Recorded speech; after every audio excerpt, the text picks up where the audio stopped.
Hello everyone, मेरा नाम है अमन और आज हम बात करने वाले हैं कवर्ड कॉल राइटिंग के बारे में। ये जो हमारा कवर्ड कॉल राइटिंग का वीडियो है, ये हमारा तीसरा वीडियो है ऑप्शन स्ट्रेटजीज का। इसके पहले हमने कॉल बाइंग के बारे में बात की थी और ये भी बात की थी कि उसके एडजस्टमेंट कैसे करने हैं। आज के वीडियो में हम कवर्ड कॉल राइटिंग के बारे में सारे एस्पेक्ट को देखने वाले हैं और इसके पार्ट 2 में हम इसके एडजस्टमेंट को देखने वाले हैं। देखिए, कवर्ड कॉल राइटिंग एक ऐसी स्ट्रेटजी है जो आपको अंडरलाइंग एसेट और एक उसके ऑप्शन का रिलेशनशिप बताता है। तो ये चीज समझने में बहुत ज्यादा जरूरी है कि आखिर इन दोनों का रिलेशनशिप कैसे होता है और इन दोनों के रिलेशनशिप को हम कैसे देख सकते हैं। तो कवर्ड कॉल राइटिंग बताने का मेन उद्देश्य यही है कि आप इनके रिलेशनशिप को समझ पाए।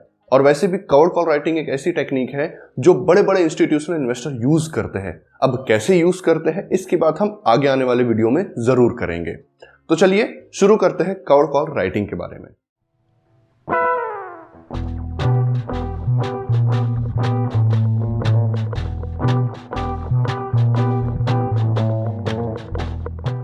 कवर्ड कॉल राइटिंग को समझने के लिए हमें सबसे पहले यह समझना पड़ेगा कि कॉल राइटिंग क्या होता है। तो देखिए, कॉल मतलब राइट टू बाय और राइटिंग मतलब बेचना, सेल करना। इसका मतलब आप राइट टू बाय को सेल कर रहे हैं, दैट इज कॉल राइटिंग। अब जब आप एक कॉल को सेल करते हैं तो कुछ सिनारियोज हो सकते हैं। तो कुछ सिनारियो ऐसे हो सकते हैं कि मान लीजिए आपने एसबीआई, जिसका स्पॉट 500 रुपए है, आपने इसका एक कॉल ऑप्शन सेल किया for the strike of 550। SBI call option आपने सेल किया फॉर द स्ट्राइक ऑफ 550। अब इसका क्या मतलब है? इसका यह मतलब है कि आपसे जिस भी बंदे ने ये ऑप्शन कॉन्ट्रैक्ट खरीदा होगा, आप उसे ये राइट दे रहे हैं कि वो बंदा आपसे 550 रुपए में एसबीआई का स्टॉक खरीद सकता है। तो मान लीजिए एक्सपायरी को 2 महीना टाइम है। तो जब एक्सपायरी होगी तब एक या दो चीजें होगी आपके पास। पहली चीज होगी कि यार जो एसबीआई का प्राइस है, मान लीजिए वो 550 के ऊपर चला गया, 600 चला गया। तो जैसे ही 600 चला जाएगा तो आपका जो ऑप्शन कॉन्ट्रैक्ट है वो इन द मनी में जाकर एक्सपायर होगा। और हमने ये चीज ऑलरेडी डिस्कस कर ली है कि जब भी आप स्टॉक ऑप्शंस की बात करते हैं तो आपको वहां पर फिजिकल डिलीवरी करनी होती है, राइट? इंडेक्स ऑप्शन में आपका सेटलमेंट कैश में ही हो जाता है, लेकिन यहां पर आपको फिजिकल डिलीवरी करनी पड़ेगी। इसका मतलब क्या?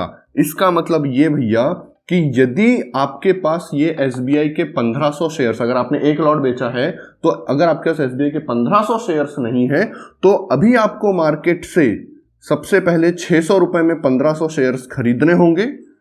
आपको 600 रुपए में 1500 शेयर्स खरीदने होंगे बाय, और इस कॉन्ट्रैक्ट को फुलफिल करने के लिए आपको 550 रुपए में ये 1500 शेयर उस बंदे को बेचने होंगे जिस बंदे को आपने ये कॉन्ट्रैक्ट बेचा है। तो कुल मिला के आपका यहां पर 50 रुपए पर शेयर का लॉस होगा, प्लस माइनस आपको जो प्रीमियम मिला था उतना कम हो सकता है। आपको यहां पे 20 रुपए प्रीमियम मिला होगा, तो 30 रुपए पर शेयर का आपको यहां पर नेट लॉस होगा। क्लियर? लेकिन आपको ये चीज ध्यान रखनी है कि आपको यहां पर डिलीवरी करनी पड़ेगी। अगर आपके पास स्टॉक नहीं है, अगर आपके पास शेयर्स नहीं है, तो उस केस में आपको तुरंत में मार्केट में जो भी रेट चल रहा होगा, जैसे कि 600, उसे आपको खरीदना होगा और फिर 550 में आपको उसे बेचना होगा।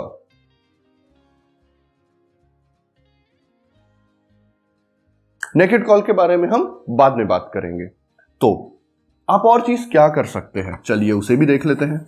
तो एक दूसरा सिनारियो भी हो सकता है कि जब एसबीआई 500 चल रहा है तब आपने ये एसबीआई का कॉन्ट्रैक्ट बेचा है, कॉल का राइट टू बाय। आप आगे वाले बंदे को आप 550 में एसबीआई का शेयर बेचना चाहते हैं। तो क्या हो यदि आपने जब ये कॉन्ट्रैक्ट बेचा उसी समय आप एसबीआई के शेयर बाय कर लेंगे। एसबीआई के शेयर 500 इंटू 1500, आपने एसबीआई के 1500 शेयर बाय कर लिए, ठीक है? तो अब क्या होगा? ये आपको यहां से 20 रुपए मिल गए। आपके पास ऑलरेडी एसबीआई के शेयर 500 रुपए में है, ऑलरेडी आपके पास शेयर है। क्लियर? तो यहां पे अब क्या होने वाला है? तो देखिए, यदि एसबीआई का शेयर 600 रुपए चला जाता है, ठीक है, तो क्या होगा? तो देखो भैया, सिंपल सी बात है, जब एसबीआई का शेयर 600 रुपए चला जाएगा तो आपको तो फिजिकल डिलीवरी करनी है, आपको तो उसे डिलीवर देना ही है 1500 शेयर्स की। लेकिन अब आपको मार्केट में जाकर खरीदने की जरूरत नहीं है, क्योंकि आपके पास ऑलरेडी एसबीआई का शेयर है जिसकी कीमत 500 रुपए है। तो 20 रुपए आपको यहां का मिल गया प्रीमियम का, प्लस अब अगर आप ये 550, देखो मार्केट प्राइस भली से 600 गया है, लेकिन आपको तो इसे 550 में ही देना है, तो 550 में आप इसे सेल कर देंगे तो टोटल आपको यहां पर 50 रुपए पर शेयर का प्रॉफिट होगा, राइट। प्लस ये 20 रुपए, प्लस ये 20 रुपए। तो यहां पर आपने क्या किया, यहां पर आपके पास ऑलरेडी अंडरलाइंग एसेट थे जो आपके इस कॉन्ट्रैक्ट में आने वाली जो लायबिलिटी है उसे कवर कर रहे थे। तो इस चीज को कहते हैं कवर्ड कॉल राइटिंग। मतलब ये जो कॉल राइटिंग है ये कवर्ड है, किस चीज से कवर्ड है, ये अंडरलाइंग एसेट से कवर्ड है, उसके आपके पास डिलीवरी है, वो आपके डीमैट अकाउंट में पड़े हुए हैं, इसलिए इस चीज को कवर्ड कॉल राइटिंग कहते हैं। तो यहां पर ये आपको बहुत ही सही सिनेरियो दिख रहा होगा कि यार मेरे को तो 70 रुपए का प्रॉफिट होता है, लेकिन मान लीजिए एसबीआई का शेयर 500 से 450 आ जाता है, तब उस केस में क्या होगा, तब उस केस में जो आपने एसबीआई के शेयर 500 में खरीदे हैं, राइट, उसकी कीमत आ जाएगी 450 और आपको यहां पर 50 रुपए पर शेयर का लॉस होगा, जो कि अनरियलाइज्ड लॉस है, ये अभी तक रियलाइज्ड नहीं हुआ है, क्लियर। और लेकिन आपको यहां पर 20 रुपए पर शेयर, 20 रुपए पर शेयर जो आपको प्रीमियम की वजह से मिला है, उतना आपको प्रॉफिट हो जाएगा, क्लियर। देखो अब ये तो आउट ऑफ द मनी में एक्सपायर हो रहा है, आपने 550 में बेचने की बात की थी, आज उसकी कीमत मार्केट में 450 है, वो आदमी बेवकूफ तो है नहीं जो आपसे 450 की 550 में खरीदेगा, तो ये ऑप्शन वर्थलेस एक्सपायर हो गया। तो इसके जो 20 रुपए आपको मिले हैं वो आपके रह गए। अब यहां पर क्या हुआ, यहां पर आपको 50 रुपए का लॉस होना था अगर आप ये चीज नहीं बेचते, तो अगर आप मान लीजिए ये चीज नहीं बेचते तो आपको 50 रुपए का लॉस होना था, लेकिन उस 50 में से 20 रुपए का लॉस इस आपके प्रीमियम ने रिकवर कर लिया। तो यहां पर क्या हुआ, तो देखिए यहां पर आपको एक डाउनवर्ड प्रोटेक्शन मिला, राइट, आपको एक डाउनवर्ड प्रोटेक्शन मिला कि आपका शेयर 20 रुपए तक नीचे जाएगा तो भी आपको लॉस नहीं होगा। समझ पा रहे आप। तो देखिए जो कवर्ड कॉल राइटिंग जो इतनी पॉपुलर है वो इसी चीज के लिए पॉपुलर है कि यार मुझे एक डाउनवर्ड प्रोटेक्शन मिल जाता है, और जब मैं कॉन्ट्रैक्ट बेचता हूं तो मुझे एडिशनल इन्वेस्टमेंट की तो जरूरत है ही नहीं।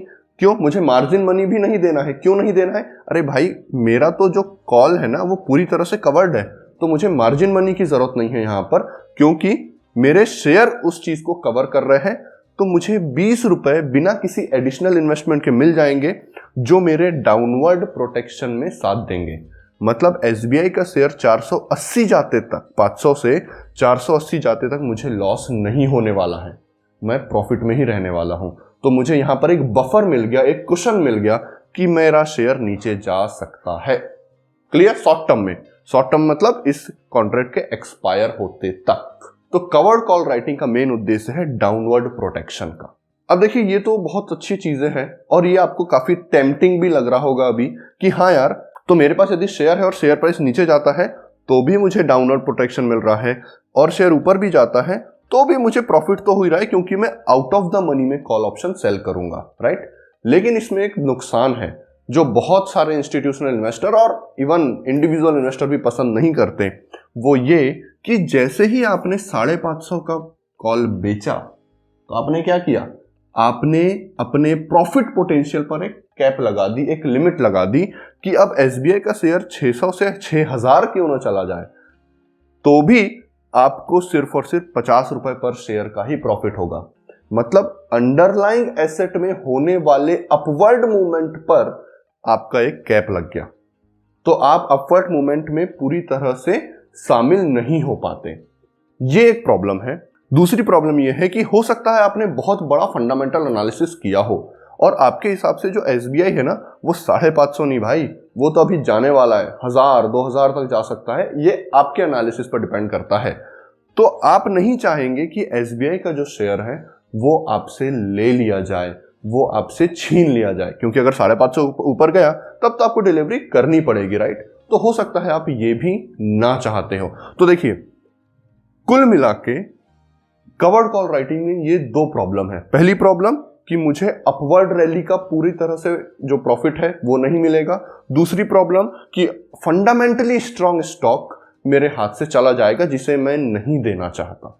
इन दोनों प्रॉब्लम से कैसे बचा जा सकता है ये सब एडजस्टमेंट्स में हम देखेंगे, मतलब हमारे पार्ट 2 वाले वीडियोस में देखेंगे। आज हम बात करेंगे कि जो ओवरऑल प्रॉफिट सिनारियो है, सिर्फ प्रीमियम का नहीं, ठीक है, ओवरऑल जो प्रॉफिट सिनारियो है आप अलग अलग सिचुएशन में उसे कैसे रियलाइज कर सकते हैं। तो पहले वो देखते हैं। अब हम जो आगे बात करने वाले हैं उसे आप किस तरह से अप्लाई करते हैं ये आप पर डिपेंड करता है, आपकी पर्सनालिटी पर डिपेंड करता है कि आप एक कंजर्वेटिव इन्वेस्टर है या फिर आप एक एग्रेसिव इन्वेस्टर है। उन दोनों सिनेरियोस को हम देखते हैं। अगर आप लोगों ने हमारा कॉल बाइंग का वीडियो देखा होगा तो उसमें आपको पता होगा कि इन द मनी और out of the money situation में कैसे फर्क पड़ जाता है। तो सेम सिनारियो यहां पर भी है, तो हम उस सिनारियो को अब डिस्कस करते हैं। हम इसे एक एग्जांपल से समझते हैं कि यदि हम इन द मनी में कॉल ऑप्शन को सेल करें तो हमारे पास क्या सिचुएशंस हो सकती है, हमारे प्रॉफिट बनाने के चांसेस कितने हो सकते हैं, और यदि हम आउट ऑफ द मनी में सेल करें तो हमारे प्रॉफिट बनाने के चांसेस कितने और कैसे हो सकते हैं। तो चलिए अब वो डिस्कस करते हैं। इन चीजों को हम समझने के लिए एग्जांपल का यूज करेंगे, लेकिन एग्जांपल पर आगे बढ़ने से पहले मैं आपको एक चीज बता दूं।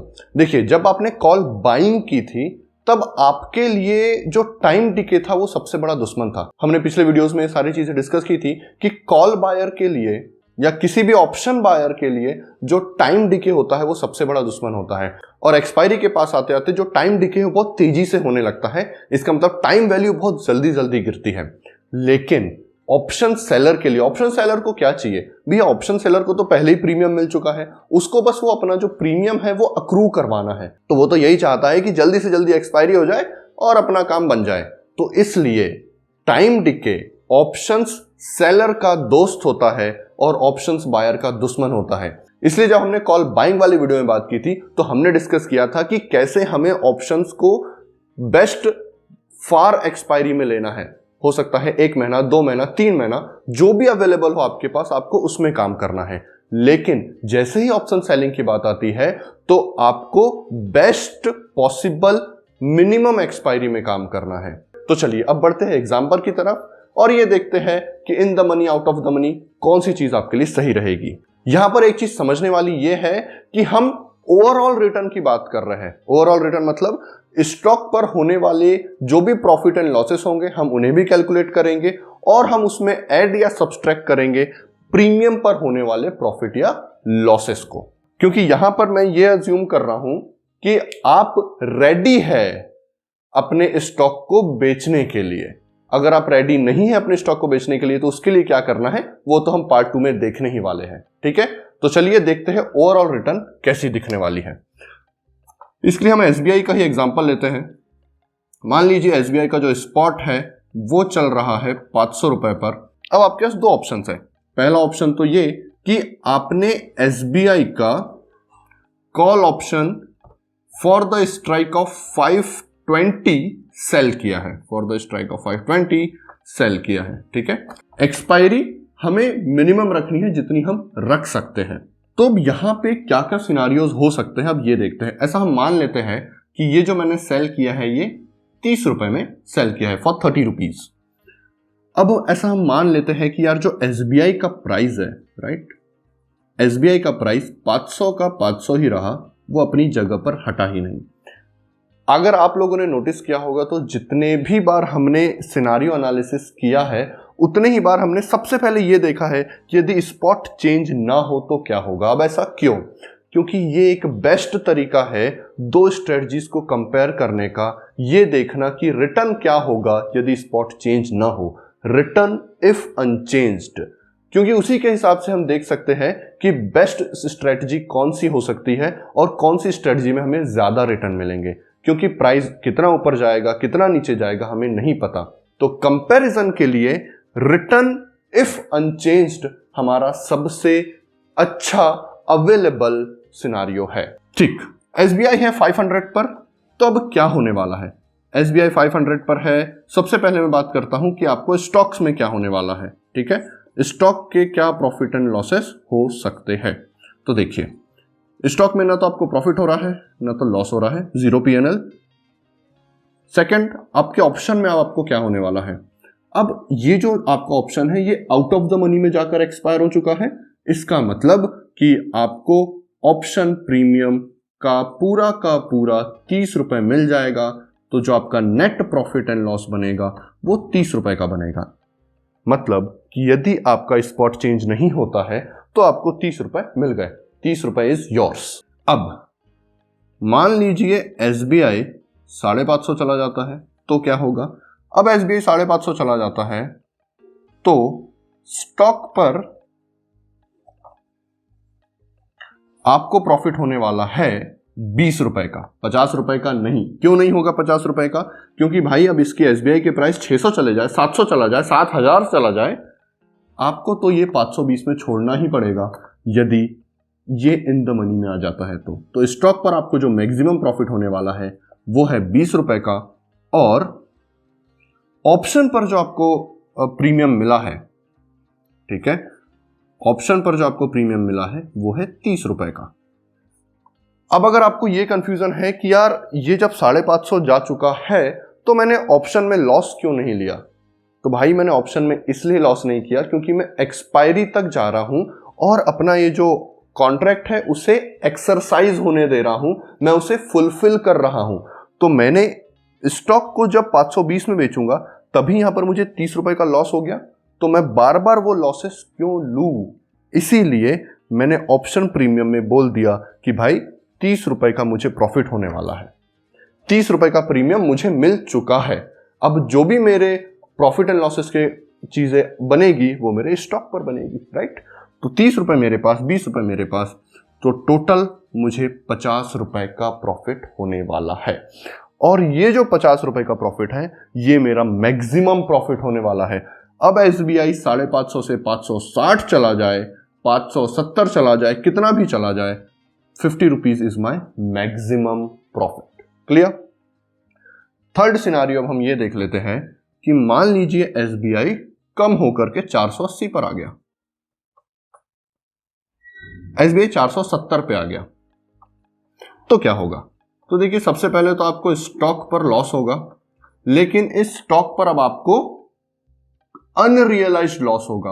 अभी तक आपने 30 रुपीज, अभी तक आपने ऐसा समझिए कि इसको रियलाइज नहीं किया है, ठीक है? तो ये आपका हो गया अनरियलाइज्ड लॉस, और ऑप्शन पर आपको 30 रुपए का प्रॉफिट होने वाला है। 30 रुपए तो आपको मिलने ही वाले हैं। तो 470 यहां पर आपका ब्रेक इवन पॉइंट बनेगा। क्यों ब्रेक इवन पॉइंट बनेगा? क्योंकि इस 30 रुपए के कारण आपको एक 30 पॉइंट का डाउनवर्ड प्रोटेक्शन मिला था। वो प्रोटेक्शन ने आपको 30 रुपए का लॉस होने से बचा लिया और आपका लॉस हो गया 0, ब्रेक इवन पर आ गए। लेकिन अब इसके नीचे आप जितना जाते जाएंगे आपके लॉसेस उतने बढ़ते जाएंगे। लेकिन ये समझने लायक बात होगी कि आउट ऑफ द मनी में होने की वजह से आपके स्टॉक कॉल्ड अवे नहीं किए जाएंगे, मतलब वो लॉस आपका अनरियलाइज्ड लॉस होंगे। हम यहां पर टोटल रिटर्न को देख रहे हैं, इसलिए हम इसे भी कैलकुलेट कर रहे हैं। तो देखिए, ये तो था आउट ऑफ द मनी के बारे में। तो जब आप आउट ऑफ द मनी में गए तो आपका जो प्रॉफिट पोटेंशियल था वो 50 रुपए था, और जो आपका डाउनवर्ड प्रोटेक्शन था वो 30 पॉइंट का था। इतनी चीज हमें समझनी चाहिए। अब हम देखते हैं कि इन द मनी में जाने पर क्या होगा। तो ऐसा मान लीजिए कि हमने SBI का शेयर अभी 500 चल रहा है और एक 480 का, मतलब इन द मनी में हमने एक कॉन्ट्रैक्ट सेल किया है। तो इस इन द मनी का जो कॉन्ट्रैक्ट है उसका प्राइस मुझे ऐसा लगता है 55 रुपए के आसपास होना चाहिए, 55 रुपीज के आसपास होगा। तो अब देखते हैं क्या होने वाला है। तो चलिए अब देखते हैं रिटर्न इफ अनचेंज्ड क्या रहने वाली है। तो यदि SBI 500 का 500 ही रहता है तो क्या होने वाला है ये देखते हैं। तो चलिए सबसे पहले बात कर लेते हैं स्टॉक में क्या होने वाला है। 500 में मैंने खरीदा था, अभी SBI का प्राइस 500 ही चल रहा है, लेकिन ये इन द मनी में होने के कारण मुझे इसे 480 में छोड़ना पड़ेगा। इसका मतलब मुझे 20 रुपए का लॉस हो गया स्टॉक में। नेक्स्ट, अगर मैं ऑप्शन प्रीमियम की बात करूं तो ऑप्शन प्रीमियम में मुझे 55 रुपीज मिलते हैं, जो कि मुझे 35 रुपीज देते हैं। जब हमने आउट ऑफ द मनी में बात की थी, जब ये 520 में था, तब आपका जो मैक्सिमम प्रॉफिट पोटेंशियल था वो 50 रुपए था। अब आपका जो मैक्सिमम प्रॉफिट पोटेंशियल है वो 35 रुपीज है। ठीक है, तो जैसे ही आप इन द मनी में गए, आपका मैक्सिमम प्रॉफिट पोटेंशियल कम हो गया। इससे ज्यादा आपको प्रॉफिट नहीं हो सकता। एसबीआई 520 भी चला जाएगा, 500 600 भी चला जाएगा, तो भी स्टॉक पर आपको 20 रुपए का लॉस होगा। क्यों? क्योंकि आपने 480 में देने का वादा किया है और ऑप्शन प्रीमियम आपको 55 रुपए मिलेंगे। क्यों 55 रुपए मिलेंगे? क्योंकि उतना प्रीमियम में ही आपने उसे बेचा है। तो नेट प्रॉफिट आपका 35 रुपए लॉक हो चुका है। इससे ज्यादा आपको प्रॉफिट नहीं होने वाला है। तो फिर इन द मनी करना ही क्यों है? तो इन द मनी आपको करना है डाउनवर्ड प्रोटेक्शन के हिसाब से। अब वो कैसे, ये देखते हैं। हमने आउट ऑफ द मनी में देखा था कि डाउनवर्ड प्रोटेक्शन सिर्फ 470 तक ही है, मतलब 30 पॉइंट का ही डाउनवर्ड प्रोटेक्शन था।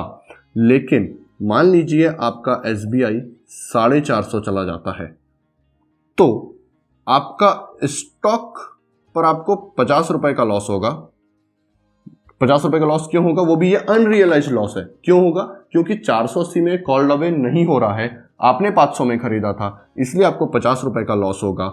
और आपके जो प्रीमियम है, ऑप्शन प्रीमियम, जो आपका ऑप्शन है, उस पर आपको 55 रुपए का प्रॉफिट होगा। तो यहां पर आपको टोटल 5 रुपए का प्रॉफिट होगा। तो ये देखिए, वो 470 में ब्रेक इवन आ गया था, यहां पर 450 भी प्राइस आ जाता है, तब भी आपका नेट प्रॉफिट 5 रुपए मिलता है आपको इस पूरे सिचुएशन से। And still you hold your asset, you hold your underlying asset. Clear? तो इन द मनी में जाने पर आपको डाउनवर्ड प्रोटेक्शन बहुत ज्यादा मिलता है, राइट? इसका मतलब कि जब एसबीआई 445 चला जाएगा, 445 चला जाएगा, तब आपका ब्रेक इवन निकलेगा। 445 चला गया एसबीआई, तो आपका जो स्टॉक है वो आपको 55 रुपीज का लॉस देगा। ऑप्शन में आपको 55 रुपीज का ही प्रीमियम मिला है। इसका मतलब आउट ऑफ द मनी में आपका डाउनवर्ड प्रोटेक्शन सिर्फ 30 पॉइंट का था, यहां पर आपका डाउनवर्ड प्रोटेक्शन 500 से 55 पॉइंट का है, मतलब 445 और 470। इसलिए भले ही इन द मनी में आपके जो प्रॉफिट पोटेंशियल है वो लॉक हो गए हो, लेकिन आपको डाउनवर्ड प्रोटेक्शन भी ज्यादा मिलता है। यदि स्पॉट 500 से नीचे भी गिर जाता है तो आपको 445 तक लॉस नहीं होने वाला है आपके पूरे पोजीशन को मिलाकर के। क्लियर? लेकिन उसमें 470 में ही लॉस हो जाएगा। वैसे ही आप इन द मनी में जितना पीछे आते जाएंगे, मान लो 450 में आ गए, तो आपको डाउनवर्ड प्रोटेक्शन बहुत मिल जाएगा, लेकिन आपका प्रॉफिट पोटेंशियल फिर कम हो जाएगा। वैसे ही आउट ऑफ द मनी में यदि आप बाहर जाने लगे तो आपका प्रॉफिट पोटेंशियल तो बढ़ जाएगा, लेकिन फिर आपका जो ब्रेक इवन पॉइंट है वो भी आगे शिफ्ट होता जाएगा। इसका मतलब थोड़ा सा भी नीचे आएगा तो आपको लॉसेस होने लगेंगे। तो अब आपको करना क्या है? ये आपकी पर्सनालिटी और रिस्क बेयरिंग कैपेसिटी पे डिपेंड करता है। यदि आपकी रिस्क बेयरिंग कैपेसिटी ज्यादा नहीं है, यदि आप अपने कैपिटल पर लॉसेस थोड़ा सा भी नहीं देख सकते, तो इन द मनी में लीजिए with a decent profit potential. लेकिन आप थोड़े से एग्रेसिव इन्वेस्टर हैं, आप चाहते हैं कि नहीं यार, मैं थोड़ा सा रिस्क ले सकता हूं और मुझे स्टॉक पर भी भरोसा है कि ये ऊपर ही जाने वाला है, दोनों चीजें डिपेंड करती है, तो फिर आप थोड़ा आउट ऑफ द मनी में जा सकते हैं। तो ओवरऑल इन द मनी अच्छा है या आउट ऑफ द मनी अच्छा है? एक मैथमेटिकल स्टडी हुई थी, उस स्टडी के हिसाब से लॉन्ग रन में अगर आप आउट ऑफ द मनी में कॉल ऑप्शन को सेल करते हैं तो वो ज्यादा बेनिफिशियल होता है, लेकिन उसकी शर्त यही है कि आपको एक फंडामेंटली स्ट्रॉन्ग स्टॉक के साथ जाना पड़ेगा। क्योंकि आप लॉन्ग रन की बात कर रहे हैं तो इस चीज के लिए आपको फंडामेंटल एनालिसिस की जरूरत पड़ेगी। आगे हम एक फंडामेंटल एनालिसिस का भी कोर्स लेकर आने वाले हैं, जिसमें फंडामेंटल एनालिसिस के अलग अलग तरीकों के साथ साथ हम ये भी डिस्कस करेंगे कि आखिर वैल्यूएशन कैसे करते हैं, आप ये कैसे पता कर सकते हैं कि वो स्टॉक अंडर वैल्यूड है या ओवर वैल्यूड है। उन सारी चीजों के बारे में भी हम बात करेंगे, लेकिन वो बात की बात है। तो आज की वीडियो के लिए बस इतना ही। पार्ट 2 में जैसा कि हमने बात किया था कि हम एडजस्टमेंट के बारे में बात करने वाले हैं, और इसका हम एक पार्ट 3 भी बनाएंगे। उसमें हम बात करेंगे कि institutional investors covered call writing को यूज कैसे करते हैं। वो कुछ इस तरह से यूज करते हैं कि स्टॉक में जो अपवर्ड मूवमेंट आ रहा है उसका भी उन्हें पूरा फायदा मिलता है, और ऑप्शन प्रीमियम से भी वो एक्स्ट्रा इनकम जनरेट कर लेते हैं। वो कैसे करते हैं वो हम पार्ट 3 में बात करेंगे।